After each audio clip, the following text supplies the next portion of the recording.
आणि त्यांचा एकच ध्यास असतो तो म्हणजे राज्याचा आणि आपल्या विदर्भाचा डेव्हलपमेंटचा. आणि मला खात्री आहे की ह्या 5 वर्षांमध्ये अरे यार, भारत छुप रहा है मैडम जनादेश.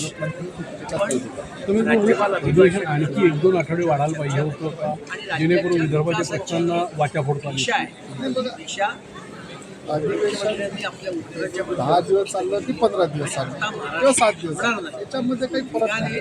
अधिवेशनामध्ये मुद्दे काय आले, चर्चा काय झाली, त्याच्याने विदर्भाला काय फायदा होणार आहे, ही गोष्ट महत्त्वाची आहे. दिवस जास्ती राहिले आणि कमी राहिल्याने काय फरक पडत नाही, पण मुद्दे जास्त चर्चेमध्ये आले पाहिजे. आणि निश्चितच या अधिवेशनाच्या काळामध्ये विदर्भाच्यावर जे काही चर्चा झाली ती अत्यंत महत्त्वाची झाली आणि विदर्भाला याचा फायदा निश्चितच होईल. विदर्भाचा अनुशेष भरला गेला नाही आतापर्यंत. अनुशेष हा विषय जो आहे तो तर गंभीर आहे.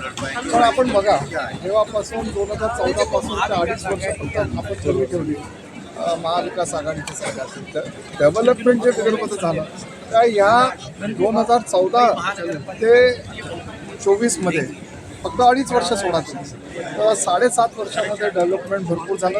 इन्फ्रास्ट्रक्चर झालं आहे, मोठ्या मोठ्या इन्स्टिट्यूट्स ह्या नागपूरला आल्या आहे आणि गडचिरोलीचा पण आपण उद्धार बघितला आहे, आपण अमरावतीला टेक्स्टाईल पार्क बघितला आहे. आणि डेव्हलपमेंट व्हायला काही अनुशेष भरणं म्हणजे एका दमात तर कुठलंही भरता येत नाही. टप्प्याटप्प्यामध्ये कामं होतात, टप्प्याटप्प्यामध्येच अनुशेष हे भरलं जाईल. आणि मला विश्वास आहे भारतीय जनता पार्टी महायुतीचं सरकार हे विदर्भाच्या प्रो आहे आणि विदर्भासाठी येणाऱ्या काळामध्ये मोठ्या गोष्टी अजून होतात. NTCच्या मिल सर्व बंद होत आहे, टेक्स्टाईल पार्क इकडे येत आहे, NTCच्या मिल बंद होत आहे, नॅशनल टेक्स्टाईल कॉर्पोरेशनच्या.